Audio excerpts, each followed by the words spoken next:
The doctor is back in the office, and today we're going to be recapping UFC 325, Alexander Volkanovski versus Diego Lopes II. Absolute masterclass from Volk. Let's get right into it. Remember to like, comment, subscribe. I'm bringing you great content like this all the time. This was absolute domination from Volk. There was never a moment where you thought Volk was going to lose. He picked him apart on the outside with the jab, calf kicks. Diego Lopes, I thought, did a better job in this fight with forward pressure. Volk was always on his back foot.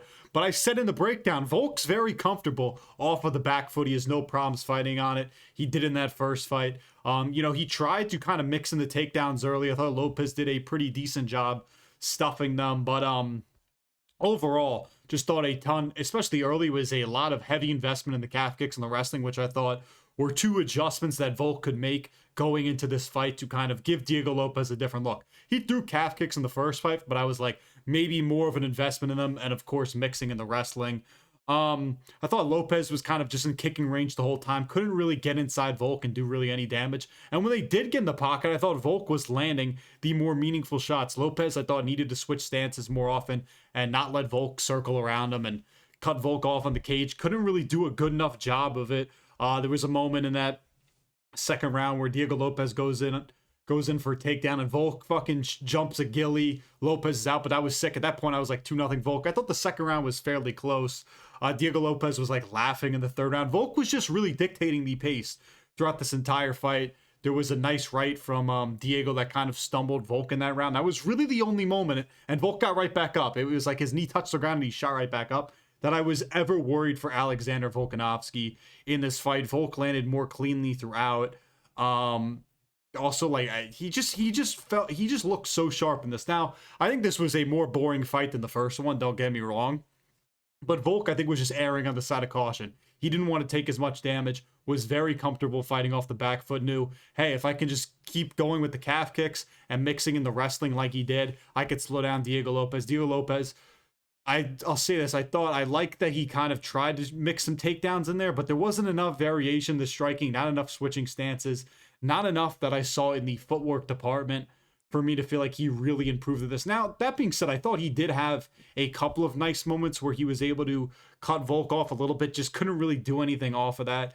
In the fifth round, Volk landed. There were some good scrambles from both guys, and Diego Lopes either hurt his toe or his foot in the fifth round. Something definitely got broke, but there were some takedown attempts in this round. I think Volk got a takedown. Then Lopes got a takedown, but Volk did a really nice job scrambling. Volk was able to reverse position on the fence, and Diego Lopes was off his back trying to throw up like a Kimura and an armbar, which may be a little bit of maybe a little bit worried for Volk, but nothing ended up happening. Volk stacked him up and had one of the weirdest positions I've ever seen, where he was essentially teabagging Diego Lopes, and Volk had his ass in Diego Lopes' face, and then did some ground and pound end the round and retained the belt. I mean, I think it was 49-46 two ways by two judges, and then 50-45 by another. I thought 49-46 was fair. 50-45 maybe two. I thought Lopes maybe one run round in there, but maybe the second or the third. Overall, absolute dominance from Diego Lopes, though. What's it called? I'm really proud of Volk. He ties Alexander Volkanovski for Alexander. That was the dumbest thing. He ties Jose Aldo for most title defenses ever at featherweight. Immediately wants to get back in there, is looking to fight either the winner of Lerone Murphy versus Movsar Evloev. The only complaint I'll have about this fight is it really just goes to show you how useless this was. Everybody who knows MMA knew that this was just going to be a repeat of the first fight. If anything, it was a more dominant fight from Volk, because there was never a moment where you were really scared for him. You know what I mean? And he was in control of this whole fight, dictated the whole pace, elite level footwork, elite level game planning and fight IQ. Just never a moment of doubt in this fight from Alexander Volkanovski. Some people debating if this guy's the go to featherweight. He is the go to featherweight. What is Jose Aldo's best win? Is it Chad Mendes? And I like Chad Mendes. And Jose Aldo, I'll say this, I think his resume isn't particularly great in terms of guys he beaten, but he, stacked up title wins, was really elite level skill in the octagon. That's the one thing I will say. But you're never going to hear me shit on Jose Aldo in terms of actual mixed martial arts skill. He's one of the best to ever do it. But I think Volk's easily the GOAT. proved it here, even with a useless rematch, that he could defeat a up-and-coming, not even a contender, but just a big name in the division. Now he's going to beat Movsar Lerone, and I still think this guy could have maybe another fight in after that. Like, he still looks sharp in this, albeit I think, I wouldn't really say he declined or inclined in any way. It was just exactly what we thought it was going to be. Him dictating the pace, him having the elite footwork, him being the better grappler, him being the more technical striker. Diego Lopes just didn't really throw anything, didn't really throw enough feints, didn't really give us enough variation in his striking for him to win. There was just not enough there, and it sucks. And there wasn't even moments where Diego Lopes could get inside Volk and just land that big shot to really stun him. It just didn't happen. Volk was landing the bigger shots when they went inside, and Volk initiated all of those sequences. That was the funny thing. Like, when he wanted to go inside, he would go inside. He dictated every single part of this fight. He led the dance. I heard Michael Bisping say that. I like that. Volk, man, one of the greatest to ever do it. Just so happy for him, because obviously, you know, coming into this fight, you thought, shit, maybe there's a chance he could just get fucking slept. That Diego Lopes has that kind of power. But credit to Volk, had a perfect game plan, was technically sound in all aspects of his game. Big win, excited to see this guy fight Movsar Lerone, and then maybe another fight after that. I really think this guy has a lot more left in the tank, and he showed it tonight. Diego Lopes, man, you know, I'm impressed with Volk, but I'm more disappointed in Diego Lopes. Just really not a ton of improvements and a ton of bright spots for him in this fight. I thought his footwork was a little bit better, but the game planning wasn't really there enough. You could see shot 5 takedowns, but it just didn't give us enough variation for me to really feel confident. Obviously, he's still one of the elite guys in the division. I think he could beat anybody, but for him to be champion, we just need to see more from him. And just more improvement from him, because right now I'm not super confident in him necessarily being the champion. But great win for Volk. Really happy for him. Crowd was fucking electric. Let's go, Volk. Excited to see you take on Movsar or Lerone Murphy. Moving on to Dan Hooker versus Benoit Saint-Denis. What a funny little matchup we have here, because BSD immediately comes into the fight and is already fucking telegraphing takedowns. His entries still suck. He still looks slow as shit early on. Like, Dan Hooker spamming guillotines, was keeping BSD on his back foot. BSD looked so slow. I thought Hooker was doing a good job defending against the fence. You know, you could tell BSD was kind of hesitant to open up a lot. And Dan Hooker, again, was doing a good job defending takedowns early in round 1. But then the tides turned when BSD got that judo throw, got Dan Hooker on his back, was inside control, dropping elbows, looking for a Kimura. Then I think Dan Hooker got out of it, but BSD landed another takedown. At that point, I was like, all right, this is the fight he wants. And it's hilarious watching BSD shoot takedowns, because you'll have people on the internet, and even I've been kind of a victim of this, where you're like, oh, BSD, his entries have gotten better. He looks better shooting his takedowns. Like, does he really? Because he just runs with his head down, gets away with it, and shoots take. Like, somebody's going to get him one day with that badly. It just hasn't happened yet. And then Dan Hooker was trying to get takedowns of his own, which was dumb. BSD was able to reverse position, was dropping massive elbows, was isolating the arm, just destroying him, was looking for an arm triangle that I thought Dan Hooker was going to fucking pass out on. Dan Hooker was in such a bad spot, but there was just enough room that he was able to kind of breathe and survive out of that. Dan Hooker wasn't taking any risks or trying to scramble. He was kind of just accepting position and just hoping the round would end. But BSD, ground and pound, came into play, dropping elbows. Dan Hooker just died after that. And then it comes with me, because you're just sitting there and you watch BSD absolutely maul Dan Hooker. And this is the average Dan Hooker fight. The guy looks like he's been hit with a baseball bat 100 times after every fight, whether he wins or loses. But BSD wins, and I'm like, shit, this guy is a win away from a title shot. It is so funny how things work out, because when I started this channel, BSD was on the first card that I ever covered when he beat Mauricio Ruffy. If you would have told me that he would beat Mauricio Ruffy, knock out Beneil Dariush in 10 seconds, then destroy Dan Hooker, I would have called you fucking stupid. But look where we are now. He says he either wants, the BMF. He wants to fight the BMF winner, of Charles versus Max or Arman. I think BSD versus Arman is probably the fight to make right now, but I could definitely see him fighting Max or Charles. Either way, I think there's a lot of exciting matches for Benoit Saint-Denis, but he's getting a top 5 matchup. It's hilarious. Great win for BSD. Dominant as expected. Not surprised. This is what we expected from BSD. Dan Hooker, man, you're either fighting Paddy Pimblett or like Manuel Torres. I don't know. I'll come up with that video maybe tomorrow. But Moving on down the card to Rafael Fiziev versus Mauricio Ruffy. This was honestly a bad pick by me. When this fight was first announced, I was like, Mauricio Ruffy, this is way too big of a step up for you again after you just lost the BSD. Now you're fighting another guy who's in the top 10 in Rafael Fiziev, a dangerous striker, very technical, has a ton of experience. And early on, it looked pretty good for Fiziev. You know, he was cutting the cage off nicely. His footwork was great, had great calf kicks. Like Mauricio Ruffy, I mean, that calf was compromised. His calf was really red. Fiziev was beating up that lead leg bad, and Ruffy just kind of not throwing a ton. But then he kind of opened up as the round went on. I thought it was close, but I thought Fiziev won that round 1-0. And these dudes moved really well. You know, Mauricio Ruffy was fighting off his back foot with his back to the cage a ton and was really having trouble with Fiziev cutting a ton of angles. But his jab was there consistently. He was still landing that jab. He was landing that jab very consistently, drops Rafael Fiziev with a right hand, pours it on after, and then just beat him. And I really thought this was going to be too big in a jump of competition for Rafael Fiziev, or for Mauricio Ruffy. But credit to him, really stayed measured, was working the jab well, and then just hit him with a sick right and won. And I'll say this, because this is something that I think if you were really confident, I wasn't super confident on Rafael Fiziev to win this. I was very split. But there were some people out here who was like, ooh, the threat of the takedown is really going to be the big difference. I said Fiziev would probably work the takedowns in early, which he shot one, and Mauricio Ruffy essentially just shucked him off. But some people were acting like Fiziev was really going to come out here and just grapple fuck Mauricio Ruffy. That wasn't going to happen. I'm not surprised about that, but credit to Mauricio Ruffy, worked his jab, was very patient, very dangerous striker. I probably should have picked him, because if Rafael Fiziev was going to win, it was just by decision. At least Mauricio Ruffy has the power advantage and has that kind of flash KO where the fight can change instantly. Good win for him. He called out Paddy Pimblett, Conor McGregor. Michael Chandler was also mentioned. I have no clue why this guy would fight McGregor. Michael Chandler just beat a top 10 guy. Paddy Pimblett versus Mauricio Ruffy would be pretty interesting. I got to think about that one, because I just matched up Paddy with Dan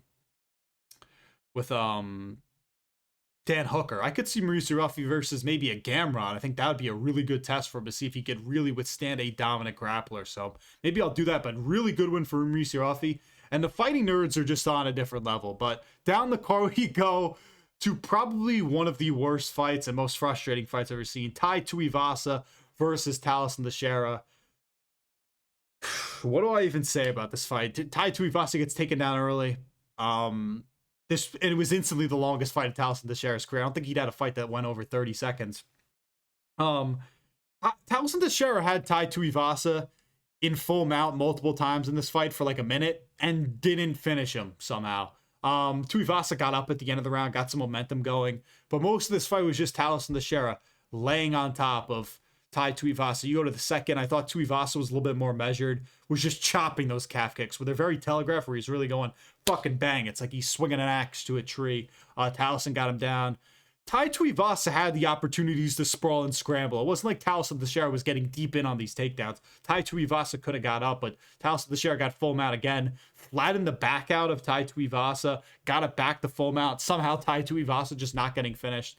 Round 3, Tallison Teixeira was absolutely gassed. He was mixing takedowns. Tai Tuivasa just kept engaging in the clinch because he was also fucking gassed. But if he just kept this fight in the center of the octagon, he would have knocked out Tallison Teixeira. I have no doubts. He needed to disengage out the clinch and finish this. He had his opportunities. Both these two dudes needed help from their coaches getting up off the ground. That was absolutely pathetic. But what a dumb fight. And I wanted Tai Tuivasa to win so badly. It's just over for him. He really could have won this fight. And these are, by the way, these are top 15 heavyweights. There's supposed to be dudes who look worse than these guys. These guys suck so badly. Tallison Teixeira, you're a fucking fraud. You suck. Tai Tuivasa, you're just a fat shit. But like, I didn't even think you were going to get out of the second round. So honestly, you losing a decision, I'm actually going to give a little golf clap to you. It was fun to watch. The crowd was going ballistic for Tai Tuivasa. Tallison Teixeira, you absolutely suck. And I don't even want to matchmake you anymore. You fucking blow dick. Moving down the card to the opener on the main card. Quillan Salkilld versus Jamie Mullarkey. This was Quillan Salkilld domination. Was mixing in nice inside leg kicks, level changes, was really showing the grappling in this. Mullarkey actually landed a takedown, but Quillan did a really nice job scrambling out. Jamie Mullarkey kind of did what I thought if he wanted to survive, where he was just going to push and hold Quillan Salkilld up on the cage. But Quillan Salkilld had a beautiful step throw takedown where he just slammed Jamie Mullarkey on his fucking head, got the neck crank / rear naked choke, submitted him. The funny thing is, he only goes for subs on white guys and only KOs minorities, like his entire career as a fighter. So, whatever, really nice win for Salkilld. You know, it's a kind of shame that we're having Ribovic versus Renato Moicano, because I would have put Salkilld versus Moicano. I think him versus Michael Chandler at the White House is like a legitimate option, because if Conor McGregor's not either fighting on that card or fighting Michael Chandler, I think Michael Chandler's going to want to fight a bigger name prospect. Salkilld fits that bill. I think that'd be a nice win for Quillan Salkilld. I think he beat Michael Chandler at this stage in his career. But good win for him. Really showed off his grappling, which has always been kind of some underrated aspect of his career. And nice win over a guy in Jamie Mullarkey, who is at least like a solid vet, crafty vet. You know, Rong Zhu would have been a better matchup, but whatever. Let's go through some of the prelims. Junior Tafa versus Billy Elikana. I don't know what Billy Elikana was doing in the first round. He was trying to keep this fight standing, like couldn't get takedowns off. And Junior Tafa looked sharp, like dropped him with a right. Elikana did a nice job kind of saving himself by shooting for a takedown. Tafa was stuffing takedowns, just shrugging them off, like landing nicely with his lead hand. Just a good scrap. But round two, Billy Elikana just committed to the wrestling more. Got a body lock takedown on the fence, flattened him out. Full mount body triangle, rear naked choke. It's fucking over. Junior Tafa is 0 grappling, 0 cardio. Good for Billy Elikana, who got a finish on his mom's birthday, who passed away a couple years ago. Good win for him. Junior Tafa, you have no grappling. You should be cut. Honestly, a decent striker. I wish Billy Elikana, like, actually, what's it called? Like, just committed to the grappling more in that first round. Like, trying to do a stand-up with Junior Tafa, and, like, the one good thing that he does is just stupid. But good win for Billy Elikana. Junior Tafa, you're getting cut. You're joining your brother Justin somewhere else. Cam Rowson versus Cody Brundage. Pretty fun first round where both guys were kind of trading shots.